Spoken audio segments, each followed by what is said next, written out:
భగవద్గీత సారాంశాన్ని మనం 100 పాయింట్స్‌లో తెలుసుకోవడానికి ప్రయత్నం చేద్దాం. ఇది జీవితం అనే యుద్ధంలో మనం ఎలా గెలవాలో నేర్పే అద్భుతమైనటువంటి మార్గదర్శి.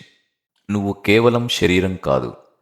మనం పాత బట్టలు తీసివేసి కొత్త బట్టలు ధరించినట్లు ఆత్మ ఒక పాత శరీరాన్ని వదిలి కొత్త శరీరాన్ని పొందుతుంది.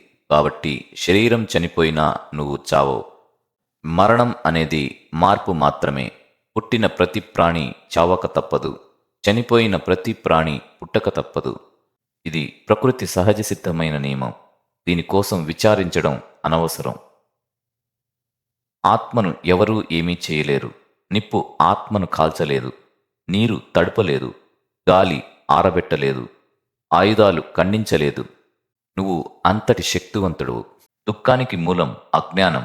మనుషుల మీద, వస్తువుల మీద ఇది నాది అనే అతిగా పెంచుకునే మమకారమే అన్ని కష్టాలకు కారణం. భయం వద్దు. ఏది పోతుందని నువ్వు భయపడుతున్నావు?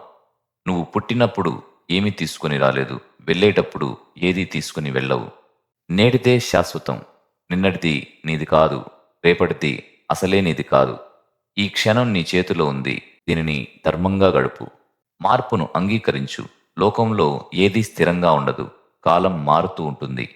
పరిస్థితులు మారుతూ ఉంటాయి. ఈ మార్పును సంతోషంగా స్వీకరించు. నువ్వు ఒక శక్తివి. నీ లోపల ఉన్న దైవత్వాన్ని గుర్తించు. నిన్ను నువ్వు తక్కువ అంచనా వేసుకోవడం అంటే నిన్ను సృష్టించిన ఆ దేవుడిని తక్కువ చేయడమే. మమకారాన్ని వీడు. ఈ ప్రపంచంలో ఏదీ నీ సొంతం కాదు. అన్నీ ప్రకృతి నుంచి వచ్చాయి. మళ్ళీ ప్రకృతిలోనే కలిసిపోతాయి. స్థిరత్వం. సముద్రంలో నదులు కలిసినా అది ఎలా పొంగదో, లోకంలోని ఆకర్షణలు నీ మనసును తాకినా నువ్వు చెలించకుండా ఉండాలి. పని చేయడమే నీ హక్కు. నీకు నచ్చిన పని లేదా నీ బాధ్యతను నువ్వు చెయ్యాలి. కానీ దానివల్ల వచ్చే లాభం మీద నీకు అధికారం లేదు. ఫలితం ఆశించకు. పని చేసే ముందు నాకు ఏమి వస్తుంది అని ఆలోచిస్తే పని మీద శ్రద్ధ తగ్గుతుంది. ఫలితాన్ని దైవానికి వదిలేయి. సోమరితనం వద్దు. ఏ పని చేయకుండా కూర్చోవడం భక్తి కాదు. కృష్ణుడు అర్జునుడికి యుద్ధం చేయమన్నాడు కానీ అడవికి వెళ్ళిపోమనలేదు. నీ పని నువ్వు చెయ్యి. వేరొకరి పనిని గొప్పగా చేయడం కంటే నీకు కేటాయించిన పనిని అంటే నీ పనిని తక్కువైనా సరే శ్రద్ధగా పనిచేయడం నేర్చుకో. నైపుణ్యమే యోగం. చేసే పనిలో ఏకాగ్రతతో చాకచక్యంగా చేయడమే అసలైన పూజ. బానిసత్వం వద్దు. కేవలం డబ్బు కోసమో పేరు కోసమో పనిచేసేవాడు ఆశకు బానిసవుతాడు. సంతోషం కోసం పనిచేసేవాడు యోగి అవుతాడు. ప్రతిఫలం లేని సహాయం.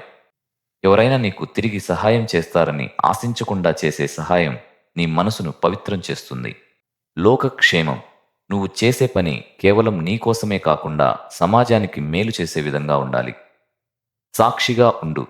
పనులు జరుగుతున్నప్పుడు నువ్వు సాక్షిలా గమనించు. అప్పుడు గెలుపోటములు నిన్ను బాధించవు. మనస్సే మిత్రుడు, మనస్సే శత్రువు. నీ మనసును నువ్వు అదుపులో ఉంచుకుంటే అది నీకు మంచి స్నేహితుడిలా పనిచేస్తుంది. అదే మనసు చెప్పినట్లు నువ్వు వింటే అది నీకు శత్రువై నిన్ను నాశనం చేస్తుంది.